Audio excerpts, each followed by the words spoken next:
ሰላም ጤና ይስጥልኝ ውድ ተመልካች እንዴት ናችሁ? ደህና ናችሁ ወይ? ሁሉ ሰላም ሁሉ መልካም ነው፣ እግዚአብሔር ይመስገን። እኔ በጣም ደህና ነኝ። እንግዲህ ዛሬ ምሳሌ ድራማ ክፍል 80ን ይዤላችሁ መጥቻለሁ። ቪዲዮን ሰብስክራይብ እና ላይክ በማድረጋችሁ ብታበረታቱኝ በትህትና እለምናችኋለሁ። ላይክ አድርጉት። ቪዲዮን ገባ ገባ ብላችሁ ለሁሉም ሰው ተደራሽ እንዲሁም ማለት ነው። ወደ ገደለው ስንገባ ደግሞ የብሩክ ወንድምና የአቶ ሞገስ ተያያዙ። ምክንያቱም ለምንድን ነው አቶ ሞገስ እንደጠፋ ብሩክ እንደጠፋ ሁላችሁንም የነሱ ፔጅ የምትከታተሉ ታውቁታላችሁ። ነገር ግን በአሁን ጊዜ ሁሉም ነገር ከባድ እየሆነ ስለመጣ እንግዲህ እፍራታም ጨስ ሞቅ እርግታ እየጠበቀች ነው። ማንን እንደምትጠብቅ አብረን እንከታተላለን። ሞገስና የሞገስ ጓደኛ የበፊቱ አብረው ዘና ፈታ እያሉ ነው። ሞገስ ግን ብሩክ ጠፍቶ የት እንደገባም አይታወቅም። እሱ ከጓደኛው ጋራ ከፍቅረኛው ጋራ መዝናናት ጀምሯል። ምኑ ደስ ብሎት ነው? እንግዲህ ውድ ተመልካች እዚህ ጋር ቅድስት እያዘነችና እያለቀሰች ነው። ስልኩን ማንጋ ነው እየደወለች ያለችው? የብሩኬ ወንድም ጋ ነው እየደወለች ያለችው። ማለት እንደታሰረች እንደሆነ ሁላችሁም ታውቃላችሁ። ማለት እንግዲህ ብትታሰርም የብሩኬ ወንድም አንዳንድ ነገር መረጃ ፈልጋለሁ ብሎ ወደ ውጪ ወጥቶ ነበረ። ምሳሌና ቅድስት ክፍል ውስጥ አንድ ቤት ውስጥ ነበረ ያሉት። ወይዘሮ ሜላት ሌላ ክፍል ነበረ ያለችው። እንደምንም አባብላት ቅድስትን ጠርታት ነበረ። ቅድስትን እግሬና እጅን ፍችልኝ፣ ምሳሌን እፈልጋታለሁ፣ በትህትና ነው የማናግራት ብላ ቅድስት በሞኝ ልቧ እጇን ፈታለች። እግርና እጇን ፈታችለት።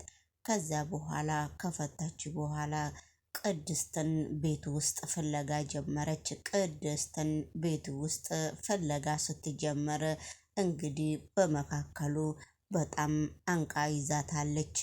በመካከሉ ቅድስት ስልክ የብሩኬ ወንድም ጋር ደውላ ነበረ። እኔ እስከመመጣ ድረስ የትም ቀስቀስ አትበይና እግሯንም እጇንም እንዳትፈቺ፣ እኔ እስከመመጣ ድረስ እየመጣው ነው ብሏት ነበረ።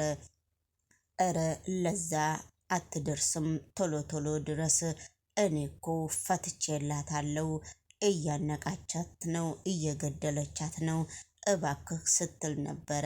ሰውየው ደግሞ ቅድስት ደግሞ ከእስር እስሩን እጅና እግሯን እየፈታች አልመሰለውም ነበረ።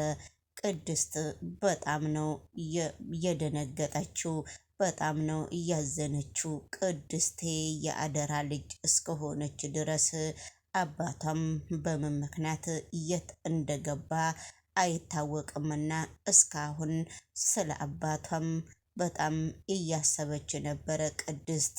እንግዲህ ምሳሌ እንኳን አንዳንድ ነገር ስታነጋግራት እኔ እኮ እናትሽ ነኝ ማለት ቅድስት ጀምራለች።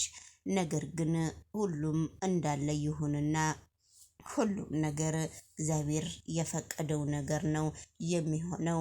ነገር ግን እግዚአብሔር የፈቀደው ነገር ስለሚሆን ቅድስት በጣም እያለቀሰች ነበረ። እግሬን ፍችልኝ ስትላት ቅድስትን አንቃት ነበረ። ቅድስትን በእርግጫ ነው ረግጣ ቤት ውስጥ ያንፈረፈረቻት። በመካከሉ ቅድስትን እያነቀቻት እያወዘወዘቻት ነበረ። በመካከሉ የወንድሙ የብሩኬ ወንድም ብቅ ብሎ ነበረ። የብሩኬ ወንድም ብቅ ስል እሷ ደግሞ ምድርና ሰማዩ አይውጣት ምን ትሁን፣ በጣም ጨነቃት። በመካከሉ ላይ ትለቅያታለሽ ወይ አትለቂም በሚባል ሽጉጡን ደቅኖ ሲያስፈራራት ነበረ። ማለትን ምንም ነገር የመለቃት ነገር የለም መግደል እፈልጋለሁ ሲላት ነበረ ስትለው ነበረ።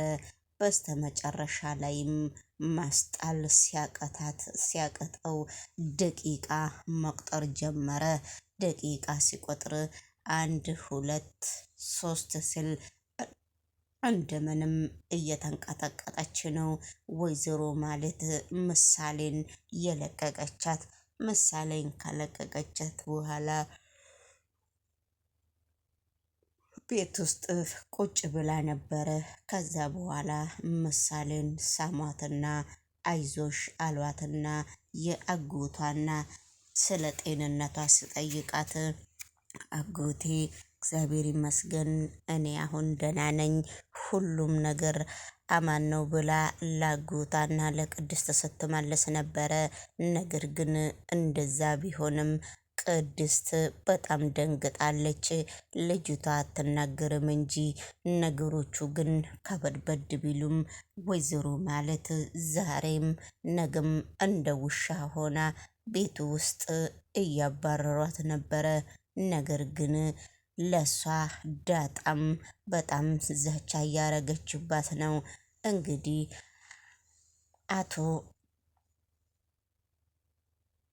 አቶ ዝናም አሁን በአሁኑ ወቅት በጣም ዛቻ እያረገባት ነው።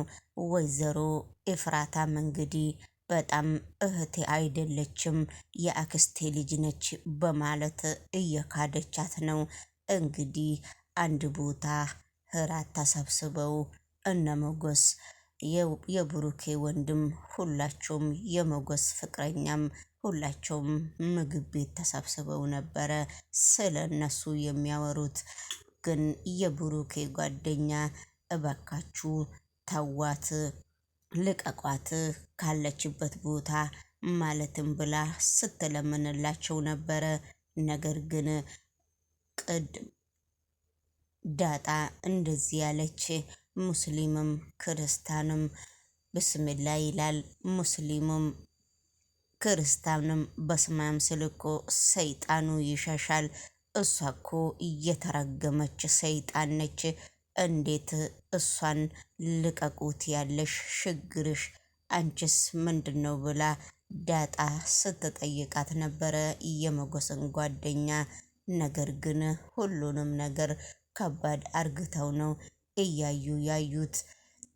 ቅድስት ግን በመካከላቸው ለምንድነው እንደዚህ የተሸገረችው? ችግሯ ምንድነው ቅድስት? ስለዚህ ብሩክም ነገ ጠዋት እግዚአብሔር አምላክ ከፈቀደ በሰላም ሊመጣ ይችላል። ነገር ግን ቅድስት ብሩክ ከጠፋ በኋላ በጣም ኑሮ አይደለም የምትኖረው። በስተመጨረሻ ላይ ምግቡም ቅድስት ስትሰራ ያለ ብሩኬ ማንም ቤቱ ውስጥ የሚታያት የለም። እንግዲህ በዚህን ሰሞን ቅድስት ጋሼ ጋሼ አላለችምና ምግብ ቁሌት ወጥ እየሰራች ነበረ። ወጡን ስትሰራ በስተመጨረሻ ላይ ቅድስት ምሳሌ ለማን ነው ምግቡን የምትሰሪው? አባዬ የለም እኮ አባዬ ግን የት ሄዶ ነበረ ብላ ቅድስት ስትጠይቃት ነበረ። ምሳሌ ቅድስትን ስትጠይቃት ነበረ።